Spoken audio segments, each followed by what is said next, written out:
Hello, welcome to 11 Plus for Success. My name is Toluwalope Downsy, and we'll be talking about finding the percentage of a number. Finding the percentage of a number today. Okay, usually in 11 Plus, you will have some questions where if they write the questions clearly, it'll be easy for you to be able to interpret, but sometimes they don't write it clearly, and that's the way they want to present the question, and that's why it's important that you understand different ways that the questions can be presented.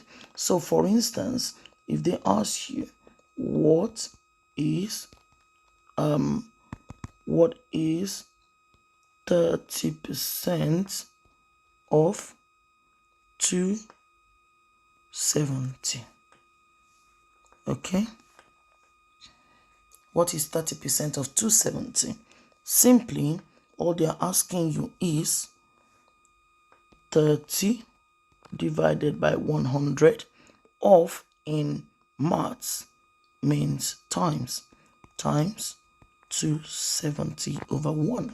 Any number standing on its own when it comes to fraction is divided by 1. Every number has got an invisible 1.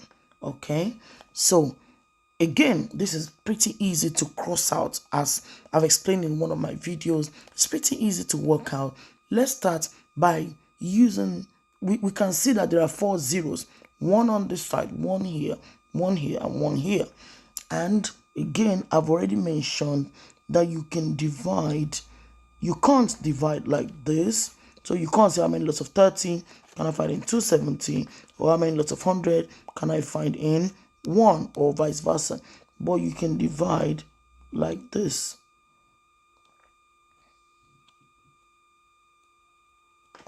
Okay, so you can say how many lots of 0 will we find in 0, something like that. And because you can't find 0 in 0, we can easily say cross out this 0 and cross out the top. So you can't cross out, oh, let's quickly get rid of all the zeros. You can't cross out 0, 0. It's impossible. And then cross out that. If 1 0 cross it out on the denominator level, then there must be the second 0 at the numerator level. Okay, so 1 denominator, 1 numerator.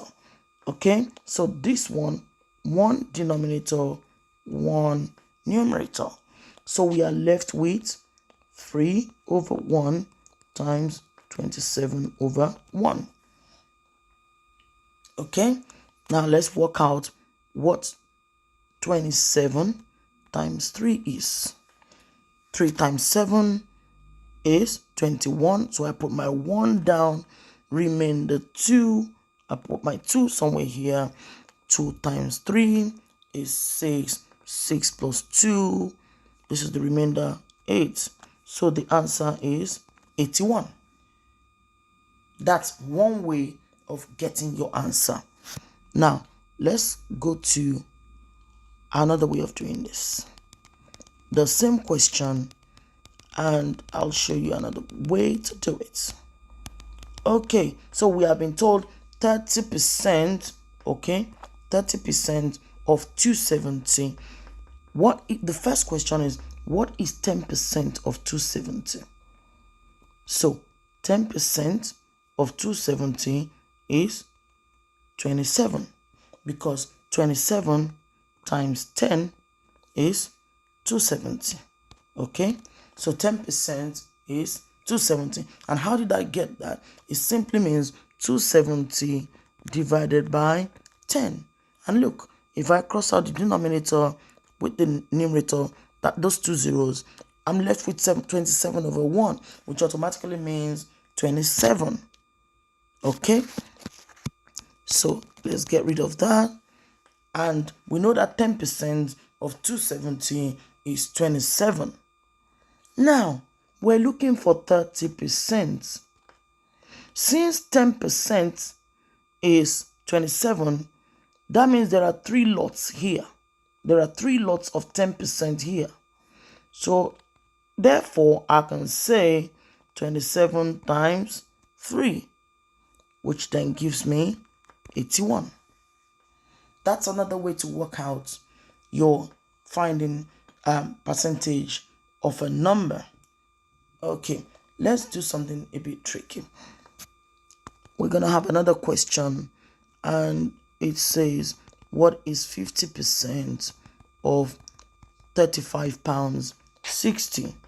Okay, what is 50% of 35 pounds 60? Yes, in this case of money terms, make sure that when you finish, whether it's required or not, put your money sign in there in your answer. Okay, so let's go. 50%, 50 over 100 of means times 35.60, which can easily be seen as 3560. But we're going to leave it like this and we're going to try to work it out. Let's see. Again, when you're working maths, many times we look for, oh, it's got to be all perfect, otherwise I can't do it. Don't worry if you make mistakes, okay? Don't worry if you make mistakes. Math is all about problem solving. Just give it a try. You can make it. So let's go. Again, 0 cancels out, top and bottom. Another 0 over there that we can see. So this cancels it out, top and bottom. So we are left with 35.6 multiplied by 5. Now, be careful where you put your number and check what I've done.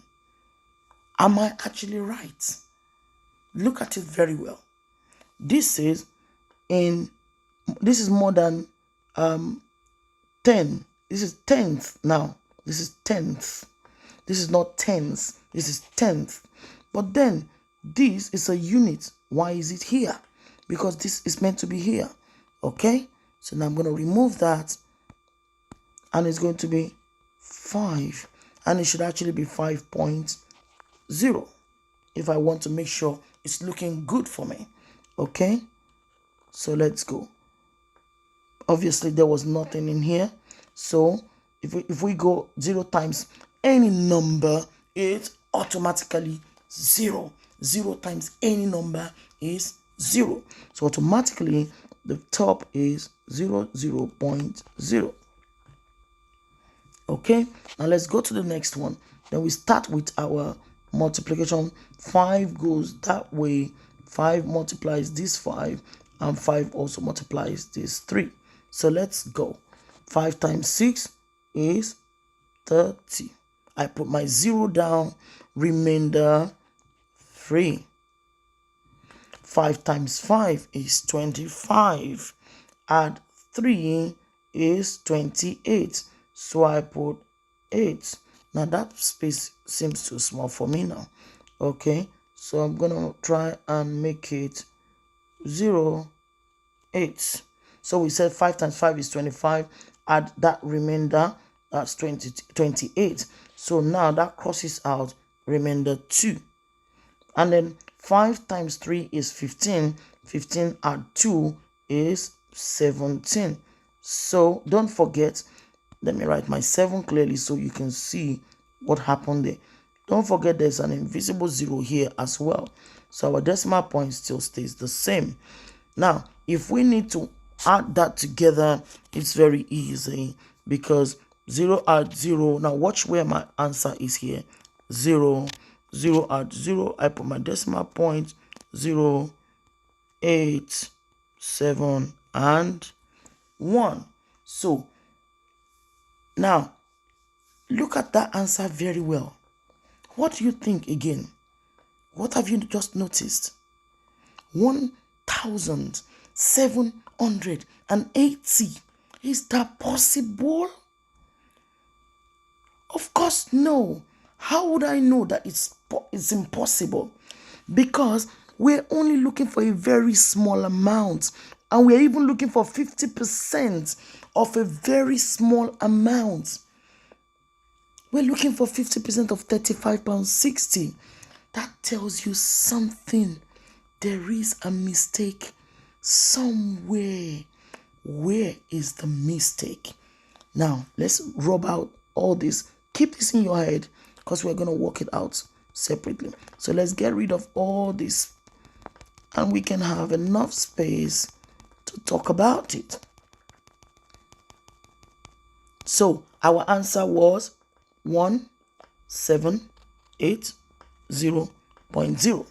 But don't forget that the 5, when I said 35.60 multiplied by 5.0, okay? That's what it was actually meant to look like. Which if I'm going to add it, then it's going to be 5.00. But don't forget that there was something we did. We removed the zeros, right? We removed the zeros, and that 1 0 crossed out that one, and then the 2 zeros, there were 4 zeros and they crossed out each other. So in that case, don't forget that there was no 0 there. So we have a 5.0. Okay, so this is what we actually worked on to give us this. But don't forget that this 0 wasn't there. Okay, this 0 wasn't there. We only made it up just to make sure that place looks good for us. So even if we say 6 times 0, it's still going to give us a 0. So this decimal points is what we need to work on. Now, because there are 2 decimal places. Why did I say that? This first one here, because 5 is not just on its own, is 5.0. And this 35.6, there are 2 decimals here. We need to use those 2 decimals to create our answer. So we need to step backwards twice. Because not only that, there is just one number here and one number here. One number here and one number here. And we have 2 decimals. Both of them have decimals. So the numbers after the decimal points, the number of numbers after the decimal point, when we are fixing our decimal point back into the answer, we must count those numbers. And that's what we are going to use to jump. So we have 1 and 2. Okay? Because even though there was nothing there, we need that as a placeholder, because otherwise, what will we do with 6? Are we going to say 6 times space? No, of course. So it's still going to be a 0. It's a placeholder. So those are the 2 decimal places that we now require. And because there are just 2 numbers, we're going to jump backwards twice. So let's go. 1, 2. So our new answer is going to be £17.80. £17.80. So, but let's say we had something like 35.65 and 5.43. What we need to do is count how many numbers come after the decimal points. Okay? How many numbers come after the decimal point? And that's what we are going to use to determine in our answer what the how many decimal counts we are going to, or how many jumps we are going to do. Okay, so any set of numbers after the decimal point determines how we jump backwards to insert our decimal points. It's very important that we don't miss this, because 1 mark is not a joke. Okay, if the decimal point, if the numbers after the decimal point are just 2, step backwards twice and place your decimal point in the right place. Now don't make a mistake, like I said earlier, of writing 1780.0 and you say that's your answer. That's not going to be your answer, because 35 pounds 60 is a very small number. How come 50% of it will now give us 1,780? It's just impossible. Okay, so like I said again, if you have more numbers after the decimal point, count them: 1, 2, 3, 4, and that determines how you're going to jump from outside. 1, 2, 3, 4. Hope you have been able to understand that. You can go ahead and create your own questions, see how you can work it out. Come back to this video over and over again till you are able to understand this type of fraction. Thank you for listening. God bless. Hello, welcome to 11 Plus for Success, and today we are going to be working on addition of fractions with a mixed number. Addition of fractions with a mixed number. So let's come up with a mixed number. Let's say we are given 2, 3 over 5, add 8 over 15, and we are told to calculate. Okay, we are told to calculate 2 3/5, add 8 over 15. Your first step, very important, the first step is to sort out this mixed number so that it doesn't confuse you. If you feel that's required, honestly speaking, I'll say to you that's the best step. So converting mixed number to an improper fraction goes first. So 2 times 5 is 10.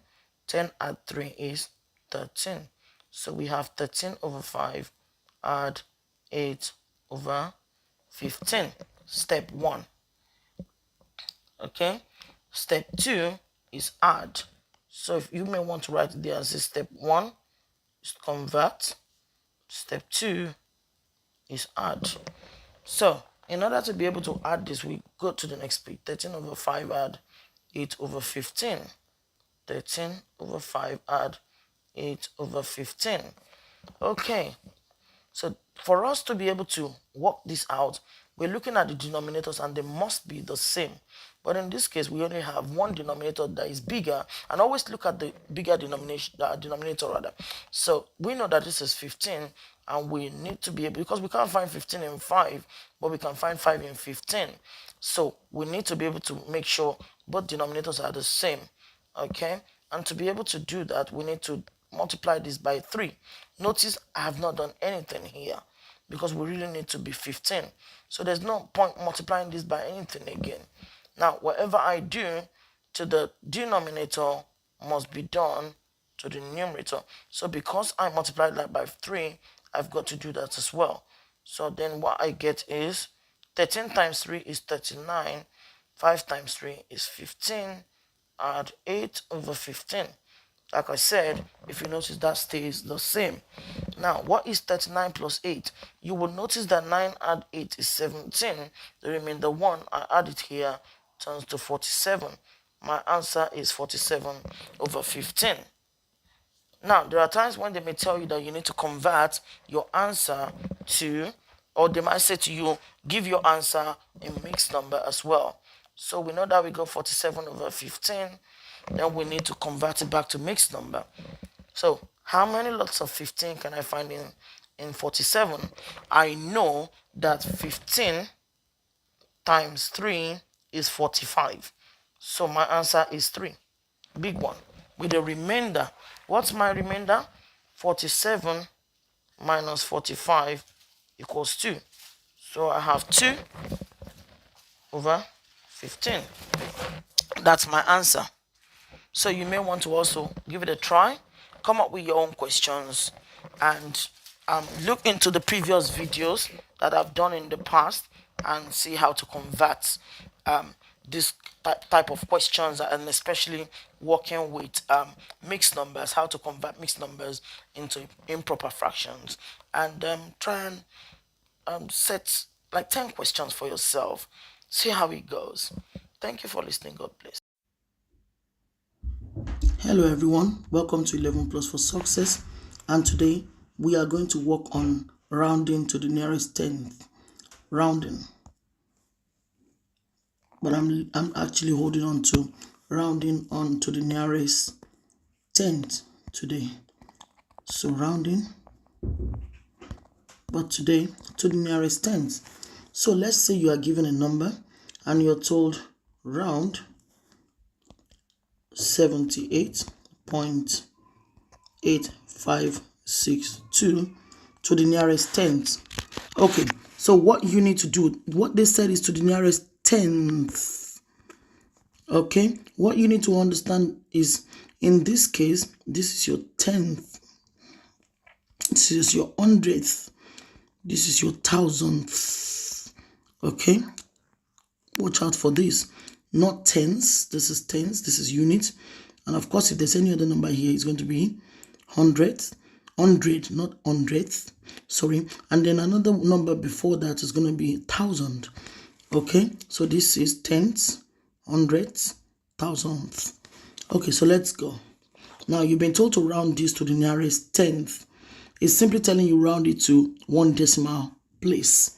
Okay, now when you're rounding, be very careful of the number that comes after your tenth. So this is what you need, right? This is your one decimal place. But in rounding, if there is a number that is 5, if it starts from 5, the very number after the number you need, if it's 5, then you need to add it. It turns to 1, and you need to add it here so that this now becomes a 9. It's extremely important if your rounding is going to be correct. But let's say you have it to be 4. If this place, if it were not 5, if it were 4, for instance, if it were 4, then you don't really need to do anything. Just say 78.8. Okay, but unfortunately, not in that case, which in an exam, that's what they usually do. They'll put it there and then help you, tell you to begin to work it out. So in this case, that is 5. Then we need to turn this to a 1, add 1, not 7, add 1, which then gets rid of this. We ignore this because we don't really need it. We only need the second number before that. So then your new answer is going to be 78.9, because 8, okay, 8, this 5, because it's 5 and above, 5 to 9, for instance, okay, then it turns to 1. And that's why we need to cross this out. It's no longer that 5. We've already moved it on, added it as a 1 onto this 8 to be 78.9. So that's how to round to a tenth. Okay, any other question, I would obviously make another video on rounding, but I just want to let you see this so that you can begin to learn how to round up. 1 decimal place, 2 decimal places, we've talked about it in one of my previous videos, but in this case, to a tenth, pick the first number, but check what happens to the second number. Thank you for listening. Hope you have enjoyed it. God bless.